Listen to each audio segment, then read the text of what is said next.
അസ്സലാമലൈക്കും. ഞങ്ങളിന്ന് ആലപ്പുഴയിലാണ്. ആലപ്പുഴ പാതിരാമണൽ കാണാൻ വേണ്ടി വന്നേക്കുവാണ്. അപ്പോൾ അവിടെ നിന്ന് നമുക്ക് ബോട്ടുണ്ട്, വലിയ ബോട്ടുണ്ട്, പിന്നെ സ്പീഡ് ബോട്ടും ഉണ്ട്. ഞങ്ങൾ സ്പീഡ് ബോട്ടിലാണ് കയറിയത്. ഞങ്ങൾ ഇപ്പം 4, 5, 6 എത്ര പേരുണ്ടെങ്കിലും അങ്ങോട്ടും ഇങ്ങോട്ടും കൂടി 1000 രൂപ അങ്ങനെയാണ് പറഞ്ഞത്. അപ്പം പാതിരാമണലിൽ ഞങ്ങൾ എത്തി. കുറച്ച് എൻട്രൻസ് ഒന്നും എടുക്കാൻ പറ്റിയില്ല. പിന്നെ ഇതിൻ്റെ ഉള്ളിലേക്ക് വന്നു കഴിഞ്ഞാൽ 2 വശത്തും ചെറിയ ചെറിയ വെള്ളക്കെട്ടുകളൊക്കെ ഉണ്ട്, പായലൊക്കെ പിടിച്ച് കിടപ്പുണ്ട്. നമുക്ക് അവിടെ നിന്ന് അങ്ങനെ ഉള്ളിലേക്ക് കയറിപ്പോകാൻ പറ്റില്ല. നമുക്ക് നടക്കാനായിട്ട് അവിടെ കല്ല് പാകിയിട്ടുണ്ട്. അതിൽ വേണം നമുക്ക് നടന്ന് ഉള്ളിലേക്ക് ചെല്ലാൻ. ഉള്ളിലേക്ക് ചെല്ലുമ്പോഴത്തേക്കും അവിടെ കുറേ പിള്ളേർക്കുള്ള ചെറിയൊരു പാർക്കുണ്ട്.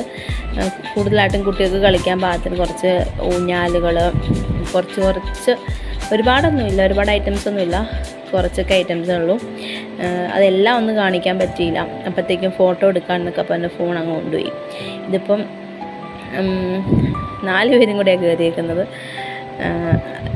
പിള്ളേരും നല്ലപോലെ എൻജോയ് ചെയ്തു. പിന്നെ വേറെ അതിനകത്ത് പ്രത്യേകിച്ച് അങ്ങനെയൊന്നും പറയാനൊന്നുമില്ല. കുറച്ച് ഭാഗങ്ങളിൽ മാത്രമേ വെള്ളമില്ലാത്തുള്ളൂ. ബാക്കി എല്ലാ ഭാഗത്തും തന്നെ ചെറിയ ചെറിയ വെള്ളക്കെട്ടുകളുണ്ട്. പിന്നെ കുറച്ച് ഉള്ളിലേക്കൊക്കെ അവിടെ നിന്ന് ചെല്ലാനുള്ള ഭാഗങ്ങളും സ്ഥലങ്ങളും ഉണ്ടായിരുന്നു. പക്ഷേ ഞങ്ങൾ അങ്ങോട്ടൊന്നും പോയില്ല. പിന്നെ ഫോട്ടോ എടുക്കാനൊക്കെ ഉള്ള ഒരുപാട് ഇതൊക്കെ ഉണ്ട്. പിന്നെ മരത്തിൻ്റെ മുകളിൽ ചെറിയ കുടിലുണ്ട്. അങ്ങനെയൊക്കെയുള്ള കുറച്ച് സംഭവങ്ങളൊക്കെ ഉണ്ട്. പിന്നെ ഊഞ്ഞാലുകളുണ്ട്, കുറേ ഊഞ്ഞാലുകളുണ്ട്. ഇതൊക്കെ ഇവർക്ക് ചെയ്യാൻ പറ്റിയ ആക്ടിവിറ്റീസൊക്കെ കുറേ ഉണ്ട്. ഞങ്ങൾ എന്നിട്ട് പിന്നെ ഒത്തിരി നേരം നിന്നില്ല. അപ്പോഴത്തേക്കും പിന്നെ തിരിച്ചു.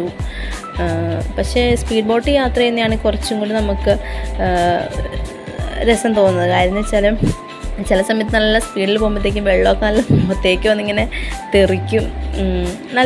അതായത് വലിയ ബോട്ടിൽ പോകുന്നതിനേക്കാളും സ്പീഡിൽ ബോട്ടിൽ പോകുമ്പോഴത്തേക്കും ഒരു പ്രത്യേക ഒരു വൈബുണ്ട്.